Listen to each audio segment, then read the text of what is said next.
sampai ke mejanya. Sudah bersih? Silakan. Oke, pintar. Kemudian bagus. Kemudian buku-buku lain nggak ada yang yang dibuka ya? Oke. Nah sebelum itu ibu absen dulu nggak? Ketua kelas, ibu ketua kelas siapa yang nggak hadir? Sanita. Sanita, apa kabar? Alfa. Alfa, siapa lagi? Dimas Saputraku. Dimas, Dimas. Apa kabar Dimas? Sakit, siapa lagi? Satrio. Satrio, Satrio apa kabar? Alfa. Alfa, siapa lagi? Widya. Oh Widya, Widya ada berapa? Apa kabarnya nih? Sakit. Bilang Widya berapa? Berarti ada berapa nih yang tak hadir nih hari ini? Ada tujuh. Kalau dikatakan zaman prasejarah itu berarti zaman praaksara. Itu dia prasejarah, praksara. Tahu kamu pra itu? Pra artinya sebelum. Iya, kalau aksara itu apa? Tulisan. Berarti zaman praksara zaman sebelum tulisan. Belum mengenal tulisan, belum tahu itu ada huruf A, B, C. Ya, ada yang pernah baca. Ada lagi selain tepuk tangan dulu untuk Fitria. Ada satu orang lagi deh. Biar kita masuk. Nah, Fitria.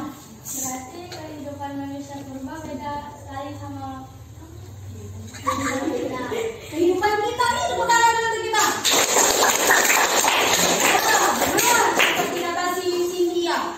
Berarti kehidupan manusia purba itu berbeda dong dengan kehidupan kita. Ini yang mau ibu tampilkan. Coba lihat ya.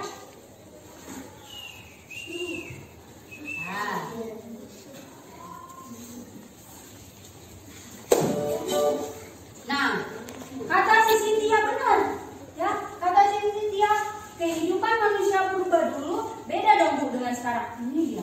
Jadi bagaimana ya kehidupan manusia pada masa praaksara? Bagaimana kehidupan manusia dulu sebelum mengenal tulisan? Ini nanti akan kita bahas ya. Nah, materi kita berkaitan tentang ini dia, praaksara di Indonesia. Masa di mana Indonesia belum mengenal tulisan. Ingat, masa praaksara, masa di mana belum mengenal tulisan. Nah, tujuan hari ini, jadi kita harus tahu apa sih tujuannya saya belajar masa praaksara, apa tujuan saya belajar hari ini. Silakan dulu, bisa ya dibaca ya. Siapa Hairi? Baca Hairi dulu, yang A-nya. Setelah mengamati video dan melakukan diskusi peserta didik dapat menjelaskan pengertian masa praaksara dengan benar. Iya, yang B-nya si Ungu. setelah mengamati video dan melakukan diskusi peserta didik dapat mengidentifikasi jenis manusia yang hidup pada masa praaksara dengan benar. Iya, yang C-nya silakan dulu si Ella.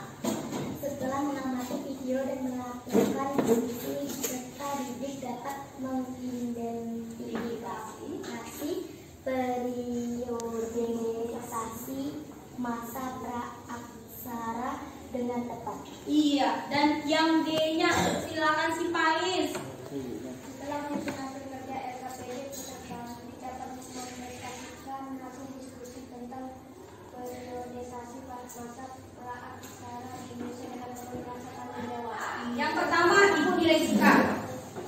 Sudah Ibu nilai sikap, di terakhir nanti kita ada tes. Ya, tadinya Ibu mau kuisis karena masih ada yang nggak kuisis, jadi Ibu buat di fotokopi aja. Nanti ada 5 soal objektif.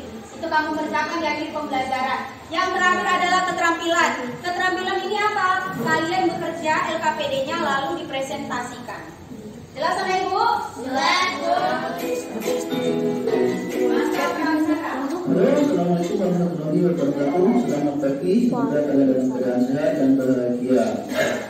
Berjumpa lagi di channel Master IPS. Bagi yang belum subscribe, silahkan subscribe seperti dahulu. Kamu selalu protokol kesehatan M. Masker, cuci tangan dengan sabun, menjaga jarak, menjauhi kerumunan, dan membatasi mobilitas sosial. We can do it. Pada pertemuan kali ini kita akan membahas mengenai masa praaksara. Dalam pembelajaran ini harap kalian dapat mengidentifikasi periodisasi masa praaksara Indonesia. Praaksara berarti pra belum dan aksara tulisan, berarti masa belum mengenal tulisan. Praaksara memiliki kesamaan kata dengan mereka, artinya tidak ada, mereka artinya tulisan, berarti memiliki makna masa tidak ada tulisan. Sehingga dapat disimpulkan bahwa masa praaksara berarti masa sebelum manusia mengenal tulisan atau disebut dengan masa prasejarah. Lalu kapan masa praaksara dimulai? Masa praaksara dimulai sejak manusia ada. Masa praaksara berakhir ketika manusia mulai mengenal tulisan dan setiap masa berbeda-beda. Contohnya masa Mesir dan Mesopotamia, mereka mengenal tulisan kira-kira 3000 tahun sebelum Masehi, sedangkan bangsa Indonesia mulai mengenal tulisan sekitar abad ke-5 Masehi. Sumber untuk mempelajari zaman praaksara itu berasal dari artefak dan fosil. Artefak merupakan alat-alat kehidupan seperti senjata, kemudian alat-alat pertanian dan alat rumah tangga. Fosil merupakan sisa-sisa tulang belulang manusia, hewan dan tumbuhan yang sudah membatu.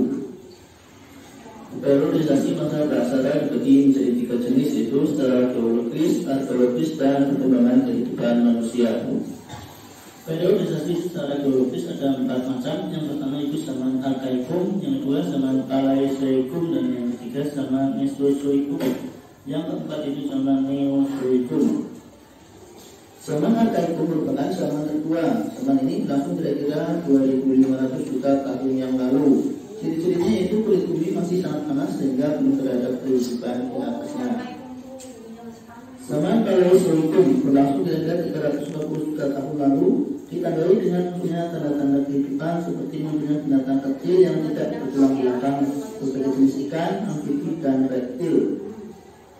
Yang ketiga zaman Mesozoikum atau disebut juga zaman reptil, karena pada zaman ini jenis binatang reptil paling banyak ditemukan. Pada masa ini hewan-hewan mencapai bentuk yang sangat besar yang kita kenal sebagai dinosaurus. Yang keempat itu zaman Neozoikum atau disebut Kenozoikum. Zaman kehidupan ini dibagi menjadi 2, yaitu zaman Tertiar dan zaman Kuartier. Zaman Tertiar pada saat ini hewan reptil besar mulai punah dan bumi dikuasai oleh hewan besar yang menyusui, contohnya gajah purba. Dan yang kedua zaman Kuartier berlangsung kira-kira 3 juta tahun yang lalu. Zaman ini merupakan awal kehidupan manusia pertama kali di bumi. Periodisasi secara arkeologis didasarkan pada penemuan benda-benda peninggalan yang dihasilkan oleh manusia pada masa praaksara. Periodisasi secara arkeologis dibagi menjadi 2, yaitu zaman batu dan zaman logam. Zaman batu merupakan zaman ketika sebagian besar perkakas penunjang kehidupan manusia dibuat dari batu.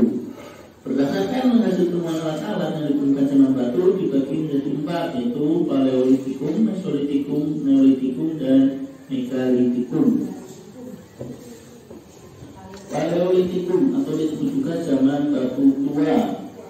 Hasil kebudayaannya banyak ditemukan di daerah Pacitan dan Nandong, Jawa Timur, sehingga disebut kebudayaan Nandong dan kebudayaan kita. Ciri kehidupan pada zaman Paleolitikum adalah manusia masih hidup secara berpindah-pindah atau nomaden, memperoleh makanan dengan cara berburu, menangkap ikan, mengumpulkan buah-buahan, dan menyembelih. Ciri peralatan pada zaman Paleolitikum yaitu peralatan terbuat dari batu yang masih kasar dan berfungsi asap. Contohnya seperti kapak perimbas atau alat kepik yang berguna untuk memiliki hewan buruan, menggigit daging, serta memotong umbi-umbian. Mesolitikum atau disebut zaman batu tengah. Ciri kehidupannya itu manusia mulai ada yang hidup menetap. Peninggalannya yaitu kebudayaan Geotermodiner dan Abrisosroj. Geotermodiner merupakan sampah dapur yang terbuat dari kulit kerang dan siput yang mengulung dan menjadi fosil, ditemukan di sepanjang pantai timur Sumatera. Sementara Abrisosroj adalah gua yang menjadi tempat tinggal, ditemukan di Bojonegoro dan Sulawesi Selatan. Neolitikum atau zaman batu baru. Pada saat ini mulai terjadi perubahan, yaitu masyarakat hidup menetap dan untuk menghasilkan makanan melalui bercocok tanam. Hasil budayaannya berupa kapak persegi dan kapak lonjong. Kapak persegi terdapat 2 jenis, yaitu kapak persegi besar dan kapak persegi kecil. Kapak persegi besar disebut beliung, fungsinya untuk mencangkul. Kapak persegi kecil disebut kakak, fungsinya untuk memahat. Kakak yang besar disebut wal sentil, sedangkan kakak yang kecil disebut lain pel. Maksudnya kakak belum menggunakan fungsi kakak persegi. Pada zaman itu juga ditemukan perhiasan, gambar dan pakaian. Perhiasan umumnya terbuat dari batu dan kulit terang. Tradisi metallitik merupakan hubungan bangunan dari batu yang berukuran besar. Tradisi ini berkaitan erat dengan pengusahaan terhadap roh nenek moyang. Bangunan yang pertama yaitu menhir, berupa batu tekat atau beku yang berfungsi sebagai tempat pengusahaan roh nenek moyang atau sebagai tanda peringatan untuk orang yang telah meninggal. Yang kedua, dolmen, bangunan berbangun batu. Dolmen berfungsi sebagai tempat persembahan untuk pengusahaan arwah leluhur. Dan itu juga dolmen berfungsi untuk tempat duduk kepala suku atau raja. Berikutnya yaitu kubur peti batu, merupakan tempat untuk menyimpan mayat. Yang keempat adalah waruga, merupakan peti batu dalam ukuran yang lebih kecil, bentuknya tipis dan bulat. Waruga banyak ditemukan di daerah Sulawesi Tengah. Yang kelima, sarkofagos, bangunan berupa batu yang berbentuk seperti lesung dan ditutup. Sarkofagos banyak ditemukan di daerah Bali. Yang keenam, kuburan perungdak, merupakan tempat untuk pengusahaan terhadap roh nenek moyang. Yang ketujuh, patung. Patung yang ditemukan masih berbentuk sangat sederhana, biasanya berbentuk binatang atau manusia. Zaman logam merupakan pengembangan dari zaman batu. Pada zaman ini manusia tidak hanya menggunakan peralatan yang terbuat dari batu, tetapi juga menggunakan peralatan yang terbuat dari logam. Pada pengembangannya, zaman logam terbagi menjadi tiga, yaitu zaman bambu, zaman bata, dan zaman besi. Tapi di Indonesia hanya mengalami zaman perunggu dan zaman besi. Benar-benar yang dilakukan pada zaman ini diantaranya kapal corong, merak, nekara, moko, gejala perunggu, manik-manik, cemberasa. Terima kasih sudah menonton video ini. Semoga informasinya bermanfaat. Sampai jumpa di video berikutnya. Bermanfaat gak ya? Bermanfaat. Nah, dari video tadi ada nggak yang ingin bertanya? Apa itu pengertian masa pra-aksara? Ya, jelas? Oke. Yang kedua, kamu cari tahu jenis-jenis manusia purba yang di masa pra-aksara apa saja sih jenisnya, ya kan Rio? Nah, yang ketiga, periodisasi masa pra-aksara. Ada tadi zaman batu, ada zaman logam. Jelas kan Ibu? Jelas. Masih tentang tiga masalah ini yang di handphone dan di buku kamu. Silakan anak Ibu mencari. Itu dibagi dua lagi dong. Cari, ayo. Bisa ini. Ya.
Homo plapoja vanicus, Homo erectus, Homo solensis, Homo mojomertensis, Homo floresiensis, Homo wajaensis, Homo solensis, Homo sapiens.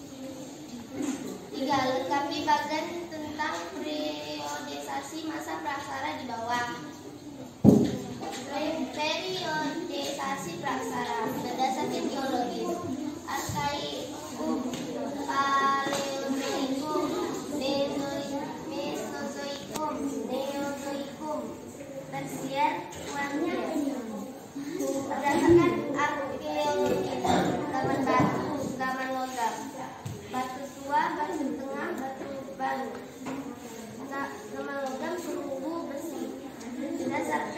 perkembangan hidup, berburu, bercocok, dan berkeliaran. Oke, tepuk tangan untuk kelompok Kece. Satu Kece, silakan duduk. Masa praaksara atau biasa disebut masa prasejarah adalah masa kehidupan manusia sebelum mengenal tulisan. 2. Sebutkan jenis-jenis manusia purba yang hidup pada masa praaksara. 1. Meganthropus Paleo Javan.